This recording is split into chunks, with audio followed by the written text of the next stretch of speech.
કાયમ મારા ઘર પાસે આવીને સંડાસ કરીને વયો જાસ, તને શરમ નથી આવતી? હાલ તને આજ તો હું સરપંચ પાસે લઈ જાઉં, તય તું સુધરીશ. મારા ગામની અંદર ગ્રાન્ટ નો મળી ને તો આજ વખતે મારે ચૂંટણીમાં પાછું ઊભું રહેવું છે ભાઈ, આમ નો હાલે. હું કઈ તારા સરપંચ થી બીતો નથી હો.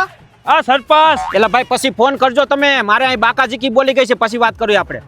શું છે ભાઈ? સરપંચ તમે આને સમજાવી દેજો, રોજ મારા ઘર પાસે આવીને સંડાસ કરીને વયો જાય છે. કેમ ભાઈ નીલિયા, દરરોજ તું આ ભાઈના ઘરની આગળ સંડાસ કરીને વયો જાસ? સરપંચ સાહેબ તમે પેલા મારી એક વાત સાંભળો. પેલા હું આને ત્યાં નોકરી કરતો હતો, એને મારી એક ભૂલના કારણે મને નોકરીથી કાઢી મૂક્યો. ઠીક, એનો બદલો લેવા તું રોજ એના ઘરની આગળ સંડાસ કરીને જતો રહેશે એમ ને? અરે ના ના સરપંચ સાહેબ, આ તો એને એમ લાગતું હશે કે એને મને કામેથી કાઢી મૂક્યો ને તો હું ભૂખ્યા મરતો હોઈશ, પણ હું ભૂખ્યા નથી મરતો. એ જ દેખાડવા હતું હું એના ઘરના આંગણે સંડાસ કરું છું.